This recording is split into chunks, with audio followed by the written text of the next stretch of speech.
You're listening to the Inspiration Network podcast, a show that is designed to inspire heart-centered creatives, soulpreneurs, and mindfulness mavens to connect with their deepest inspiration and soul calling. I'm Carolyn Stewart, and I am a dream chaser, adventure seeker, teacher, student, lover of the quiet. I am all about sitting with it, writing about it, and practicing before I preach. And currently, I offer meditation and breathwork trainings and share inspiration through the Inspiration Network podcast, Insight Timer, soulful workshops, and retreats. Learn more about all of my offerings at inspiredme.ca or via social at theinspiredme. Without further ado, let's get to this week's topic. Before we dive into the podcast episode for today, I wanted to let you know about a spring sale that we have going on for Inspired Me. So, on both the meditation teacher training and the breathwork facilitator training self-paced courses, we have a spring sale that is on until March 20th. So it ends on March 20th, which is the first day of spring, hence the name, the spring sale. And what you get is 30% off all payment options if you choose to register for one of the courses. Now, here's the kicker. If you decide that you'd like to register for both courses at the same time, you get a full 50% off the registration. So for both courses combined, 50% off across the board. So pretty good deal. Check it out at inspiredme.ca. Welcome to this episode of the Inspiration Network podcast. This one has been sitting kind of in the back of my mind, in the back of my experience for a little while now. And it's many, many years in the making. So before I dive into any of my own personal experience, so just really, really note that, I want to make sure that it is shared that my experience doesn't necessarily reflect yours. And that's really what this episode is all about. And really what I share is all about. That your unique experience is yours. That's what makes you the expert of you. That's what allows you to discern for yourself and also allows you to really make choices that are in alignment with your highest self.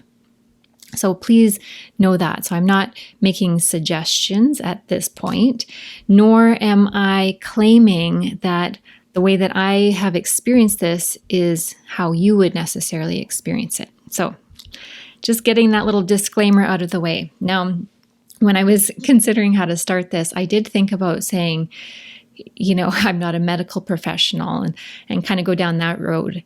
And then I sat in that energy and I thought about that and how we use that. We use that language a lot.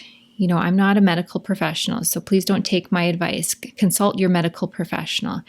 And I'm going to go one step further and say, no, consult your inner knowing. Consult your inner knowing. You are the expert of you, always. And I shared recently on social a post about discernment. And really, even when we're looking at science is the process of testing over and over again, and it changes over time, but it's always like a retrospective experience. So science tests what already has been. It gathers data that has already been. Now, the same is true for you. You have experience. You have your own experience that you can draw from. And you have this inbuilt system in your body, in your heart, in your gut, in your throat. That is the seat of God within you. This is your inner knowing. You have intuition. You have a deeper knowing that is beyond simply past experience.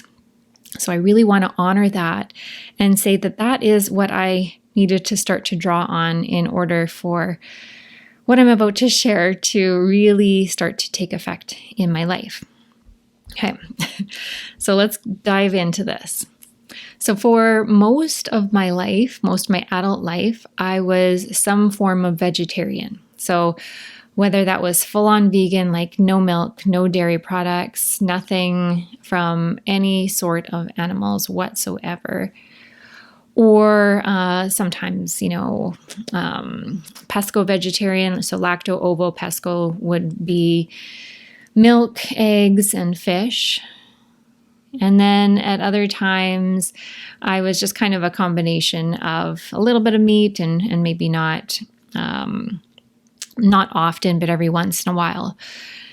And, in some ways it really served me. And this is why I am being really conscious of ensuring that this is your experience that you're relating it to. Because when it served me most to do that was when I was in ill health. When I wasn't taking care of myself. So if I was having a lot of sugar in my diet and I was experiencing a lot of physical symptoms, then, going to more of a vegetarian experience, like the cleaner I ate, the better I felt to a point. And so that is really the point that I'm going to be making here is I reached a point of health, which was relatively stable, but I was still experiencing some really big issues in my life. So the biggest issues that I had been experiencing mostly over, let's say, the last 5 years, really ramping up over the last couple years, were quite debilitating migraines, like intense, to the point where I was getting them when they were active, once a day or at least a few times a week, and they were debilitating. I couldn't drive. I couldn't see properly. My vision was going. I was getting tunnel vision often. And, those stars, if you've ever had migraine, it's like, for me, my vision goes, and then I see almost like fractals in my periphery. And then my vision will go completely. So that was happening, and it was getting worse, especially after a concussion that I had. It just ramped right up. And I was going to chiro and massage, and I was doing a lot of really clean eating. I was doing cleanses, like the whole 9 yards. I was studying herbalism to really help support me in those ways, and I'm still studying herbalism.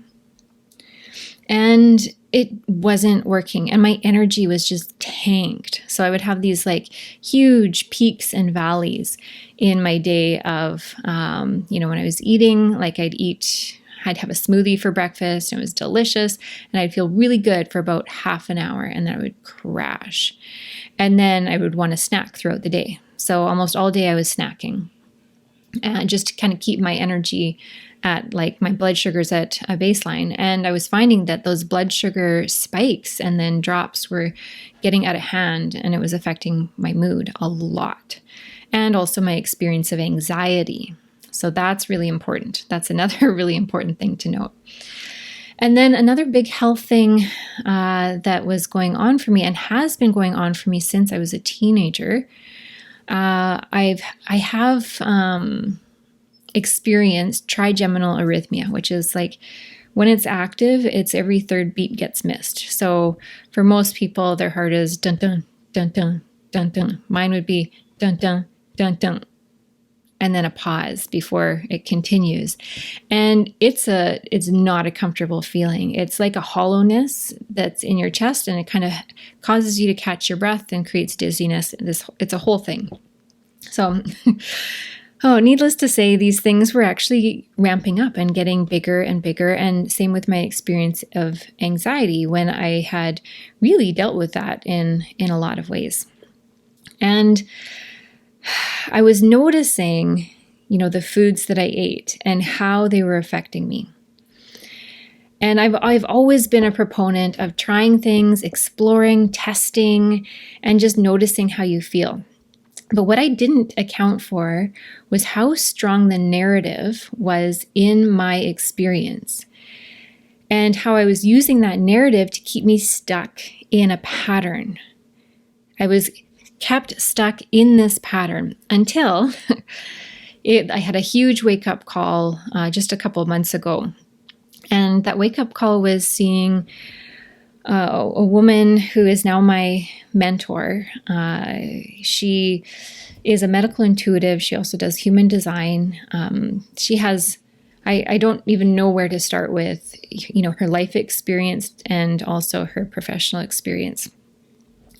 But I know that what she shares is truth. I feel it in my body. There's a knowing. And when I heard her speak the words, "You are causing your body harm and you need to eat better. You need to eat nutritionally. And this is what that means." I sat in that and I was like, you know what? I'm willing to try anything. I was open to trying anything because I just wanted to feel better. And so she basically said, cut out the smoothies, introduce meat, have as much meat and animal products as possible, ethically sourced, really good quality, ethically sourced meats and animal products. And this really took me on a journey of exploring, and I'm still on that journey. But what I've recognized is that my body knows. My body knows. And I went through this little bit of a withdrawal at first, or frustration. It was like, it was a really uncomfortable phase of cutting out smoothies and introducing meat and like having bacon and eggs every morning and avocado and fruits. And I will talk more about, fruits and veggies and how that fits in. So I'm not only eating meat. I know that there are some diets out there, but I think that that's just as much of a fad as veganism is. And I don't say that lightly. I actually believe that veganism in a lot of ways is an identity and a fad. And it was for me. That might not be the case for you. Totally cool. And if that triggers anything within you, that's probably something to look at, because that's how I felt. I was frustrated. I felt like, what the heck? Like I'm doing everything right. I'm conscientious. I'm protecting the animals. I am feeding my body good foods, nutrient-dense foods. And then when I came to recognize, just how wrong that statement was, it shifted everything. And this is coming from somebody who has a degree in nutrition. So I have a degree in nutrition from the University of Alberta. And I purposefully chose not to use it after university because that wasn't the education that I needed. And that education was more preparing me for, the standard Western diet and hospital and really how to manage sick care. It's, again, what I am not comfortable with in terms of the medical establishment. So I kind of left it where it was and went a different route. And interesting that I'm now circling back.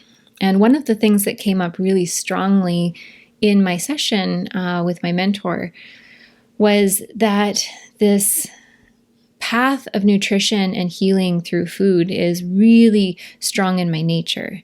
It's strong in my design. And so I'm exploring it in depth, and I will absolutely be sharing a lot more about it as we go. So this is just kind of scratching the surface and telling you a little bit more about my story. And one of the biggest reasons that I was vegan or vegetarian often is ethics, because any animal, any being with a soul, I didn't want to take its life.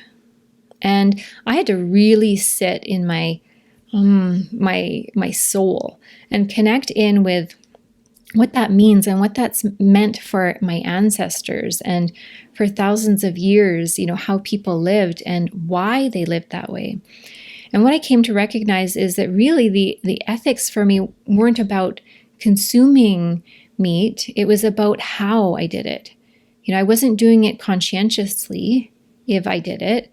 So I wasn't choosing sources that were kind and humane and natural. So the animals weren't necessarily treated well. And really, so back in nutrition school, when I was in school, seeing how the animals are treated in most factory farms was enough to turn anybody vegan. But I don't do that anymore. So I don't purchase from any factories at all. So I only purchased from farmers or those who have hunted. And I only choose to source wild caught fish. So that's kind of secondary. And yeah, so I just really sat in that and I considered, my judgment, like how much hubris that was, that I was judging my ancestors for consuming animals and assuming that they weren't being ethical in doing so. And so I really sat in that energy and considered, okay, how can I do this in an ethical way? How can I try this carnivore thing in an ethical way? And there's lots of local sources, but what I've really been focusing on again is connecting with my local farmers. And if you are wanting to purchase meats, my suggestion is to actually go in with another family or two and purchase an entire animal. That animal, as long as they're ethically treated, that is the least processed you will ever get. And it's actually very affordable. Okay, so what do I eat? So what I eat now is kind of a carnivore-ish diet. It's a combo between carnivore and keto. The reason I wouldn't say it's fully keto is because, so keto is, all like close to proteins, fats, and meats, like very little sugars and processed sugars. So I don't have processed sugars except for like on occasion for treats, but never on a regular basis. The reason it's a combo is because I don't consume beans, nor do I consume most nuts or seeds. And that's really intentional, as well as, no dairy. Not dairy, but no wheat. Which is a part of the keto thing typically. And the nuts and the beans thing is really interesting. So the more I go into learning about nuts, seeds, legumes, and then we'll get into veggies in a second here, but they are highly defended parts of the plants. So the way that they interact in the body is in a toxic way. And that's actually how they function as a detoxifier. So imagine for a moment that you're somebody who eats almost entirely fast food or just has a really poor diet, and then you decide to shift to a vegetarian or a vegan diet. And you consume a lot of beans and nuts and seeds and veggies. You're going to have a massive detox experience. And that can be really, really good for the body. And that's probably why you feel so good initially. But what ends up happening long term is it starts to create more of a toxic effect in the body. And you'll notice when you eat beans and when you eat nuts that there's a lot of bloating. So the digestive tract really reacts to these foods and to leafy greens and most veggies. So noticing your body. So again, this process, this experience of discernment and trusting your own experience is essential. So when I eat meat, eggs, dairy, fruits primarily, honey, these items, my body feels so good afterwards. I feel full for a long part of the day. I don't need to snack in between. And I have consistent energy. And my body just stays a natural weight. Like it doesn't fluctuate at all unless I'm, exercising more or eating less than my daily caloric needs. But when I am consuming more veggies and these, the legumes and the nuts and the seeds, what ends up happening is I'm going through a yo-yo and I don't feel stable in my energy and my mood. So I invite you to check in with your own experience of health and how different foods relate to you. And I think that's really the benefit of trying different diets, not to lose weight, but to actually experience different ways of eating and seeing what your body responds best to. So for me, as I've been introducing these foods, guess what's happened? I haven't had a single migraine. Not one. The dizziness is like almost completely gone. And the only time I get any sort of pressure headache is when there's a massive shift in the barometric pressure. So when there's a big weather change. And it's like I can see again, I can think clearly, I can see properly, and just the cognitive functioning is there, and it feels so good. Now, a couple of other things that I have introduced that are really in alignment with this carnivore-ish diet is collagen. So I utilize an animal-based collagen from chicken breast bone. So a single source collagen that is hydrolyzed. It's really highly bioavailable, and it has been so huge for gut health, for joint health, for skin health, hair, like everything. It's just really, really good for the body. And so partnering that, so I started that before I started this carnivore-ish diet. And I was already noticing a lot of really positive effects. And then as soon as I started really amping up the animal proteins and fats and, really good fats in terms of the fruits that I was choosing as well, my body started to respond very, very quickly. And no more bloating. Like my belly never feels like gassy or full unless I have some more, I have some veggies, which I do every once in a while. Like it's not something I cut out completely. That's why I say it's ish, I feel like our bodies do also need plants. We need different aspects of the plants, even if it is for a detox, even if it's for a cleaning out of the system. But I can say that I could easily live off of just meat, eggs, and raw dairy and honey. I would be happy, and fruit. So let's quickly talk about, and supplementation, and then we'll get into the plant parts. So I also supplement with organs, so desiccated organs. And that is because many of the organs, I don't know how to cook them. Honestly, I don't know how to cook them, and I'm a little bit afraid of them. But as I learn, I'll probably start to eat them more in their cooked or raw format. But for now, you can actually get like desiccated organ pills. And so it typically includes the liver, heart, sometimes kidneys, spleen, and all of these organs. First of all, that's the way to consume an animal ethically, is head to tail, all parts. But that's where there's a concentration of a lot of the essential vitamins and minerals that we need, and a lot that we can't actually get from plants. So we can get all of the same nutrients in meat that we can get from plants, but the reverse cannot be said. And some of the most notable ones are choline and B12 and carnitine. We cannot get those in plants. So we do need to supplement if you're going to be completely vegan, but you can get everything else if you're eating just a carnivore diet. Okay, so let's just quickly talk about the plant parts, and then we'll kind of summarize and close this.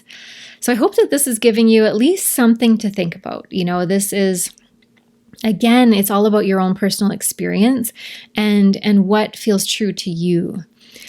So in the plant, we have different parts, right? We've got the fruiting body, we've got leaves, we've got roots typically. So that's a typical plant.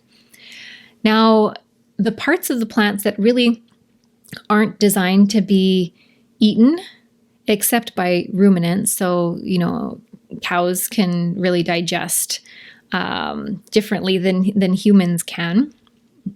Same with giraffes and, other ruminant animals. The parts of the plants that we can eat as carnivores, as humans, and are designed for us are the fruiting bodies. And just look at nature to see that, to know that in your bones. What part of a plant does a bear eat? Right? What part of a plant does a bear eat? And do any other carnivores or mammals eat other parts of the plant? And if they do, it's typically not their first priority. So the leaves and the roots have defense chemicals in them. And I'll get into that in another podcast episode. We'll just keep this really kind of surface level for right now. But the roots and the leaves and also the seeds have defense chemicals in them. So they're designed for your body to not digest them. So to not eat the plant, first of all, with the leaves and the roots, and then with the seeds, so that your body doesn't digest it, but rather passes it through so that you can help to propagate that plant. So consider how the body and these plants are actually working together. They're not working to digest and really bring all of those nutrients into the body.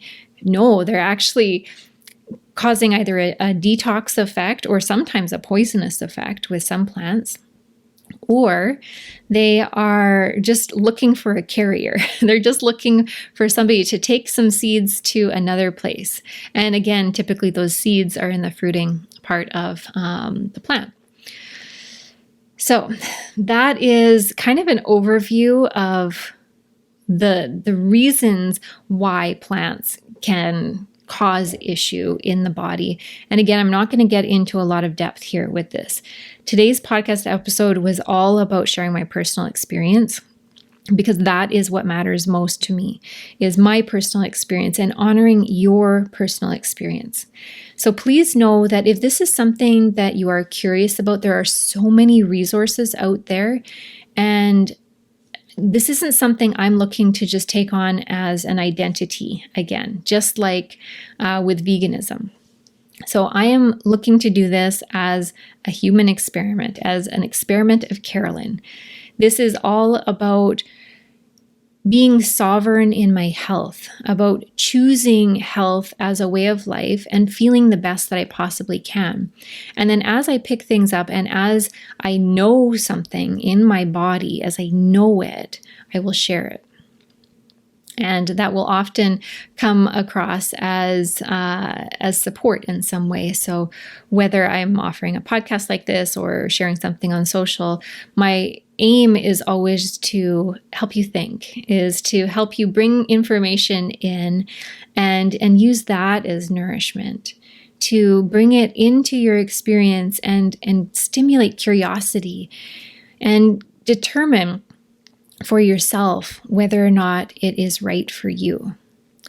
So please know that what I am sharing is not necessarily your truth, but it is mine, and I stand firmly in my truth. Okay, that is it for today. Thank you so much for being here. If you liked this podcast, if you enjoyed it, please go on over to wherever you listen to the podcast and give it a 5-star rating and a written review. It helps so much. It really, really does. And I've noticed that now. I do that a lot more for other podcast authors, and I would really appreciate it. Okay, until our next experience together, have a wonderful day, many blessings, and much love.